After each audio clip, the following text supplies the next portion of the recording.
Salut tout le monde, bienvenue sur Crime et Châtiment. J'espère que tout se passe bien pour vous.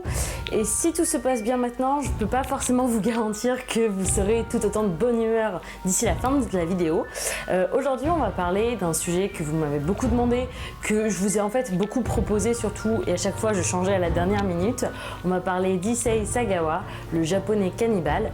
Donc si vous êtes en train de manger, posez vos couverts, c'est pas l'histoire des plus appétissantes. Donc voilà, c'était un étudiant japonais qui a tué, dépecé et mangé une étudiante néerlandaise à Paris au début des années 80.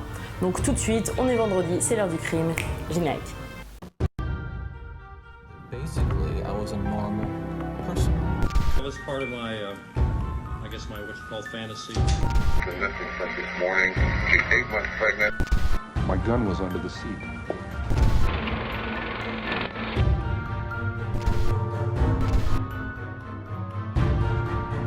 Donc tous ceux qui me connaissent un petit peu savent que maintenant j'habite à Lille, je fais mes études ici, et tous ceux qui connaissent un petit peu la ville, vous savez que sur la grande place il y a un bâtiment carré avec une cour intérieure qui s'appelle la Vieille Bourse, où il y a plein de brocanteurs qui vendent des livres, des vieilles affiches, etc.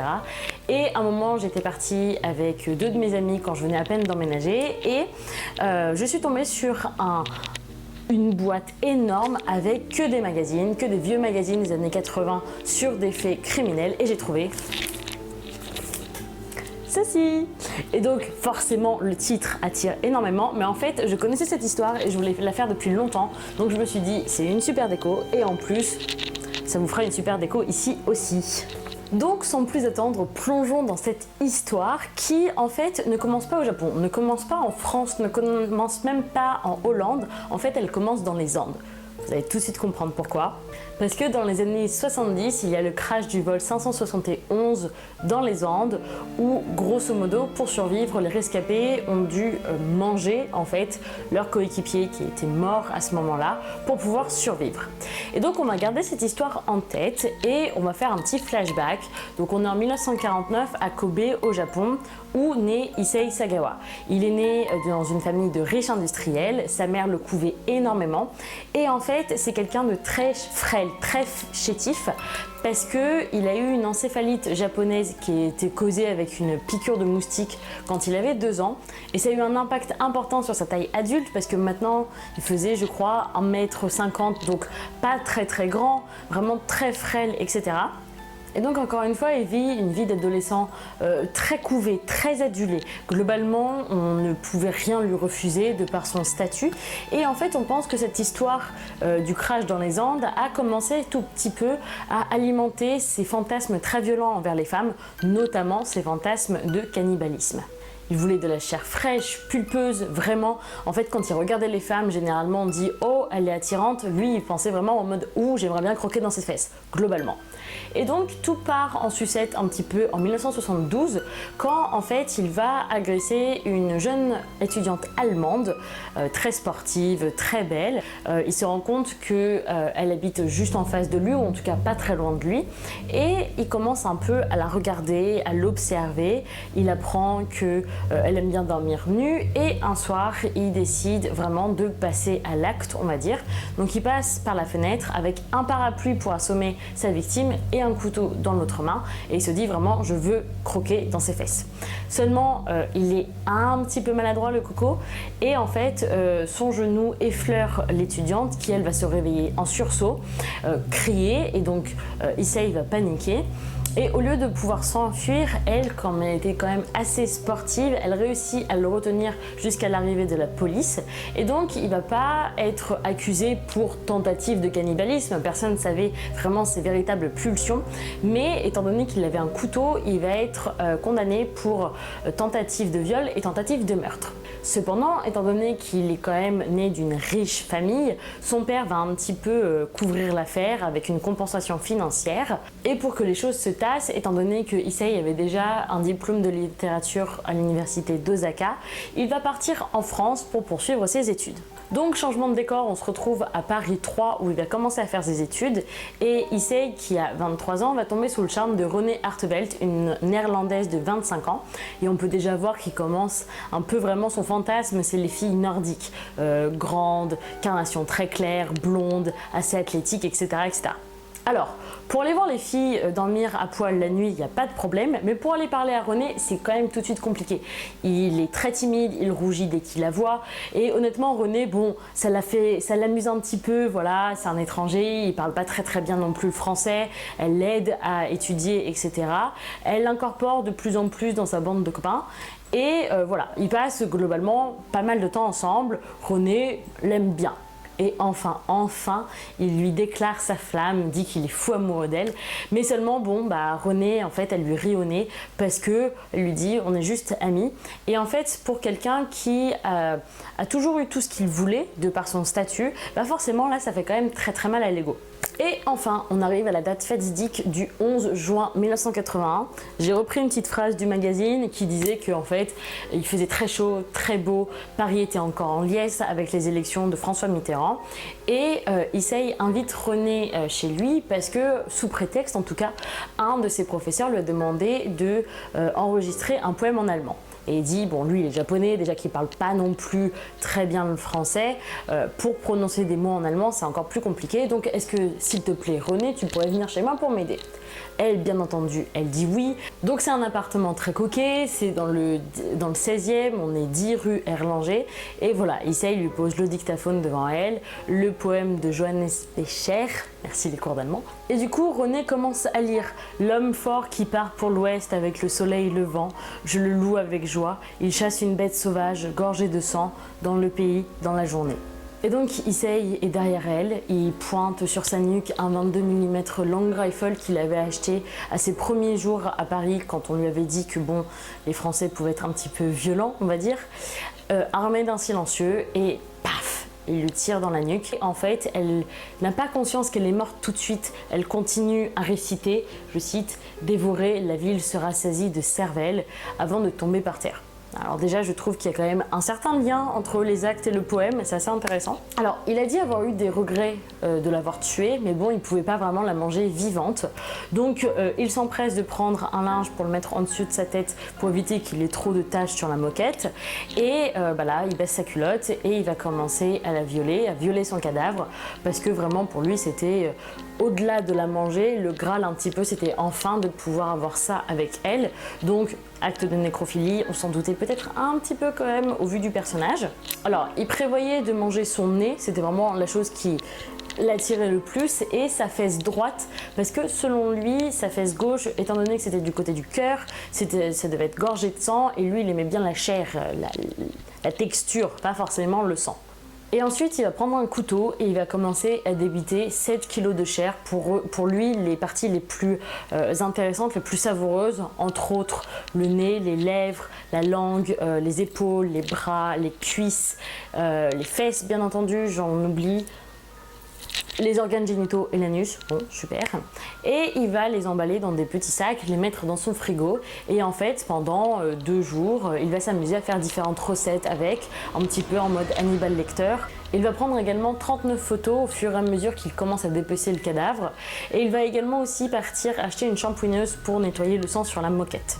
Mais on est en juin, il fait chaud, le frigo est petit, il n'a pas réussi à tout mettre dedans. Donc en fait, le corps commence déjà tout de suite à se décomposer et lui, il veut pas non plus que les odeurs alertent les voisins. Donc il décide en fait d'aller acheter 2 valises en carton ainsi qu'un petit chariot et d'appeler un taxi pour aller au bois de Boulogne. Et son plan en fait, c'était de noyer les restes du corps dans le lac.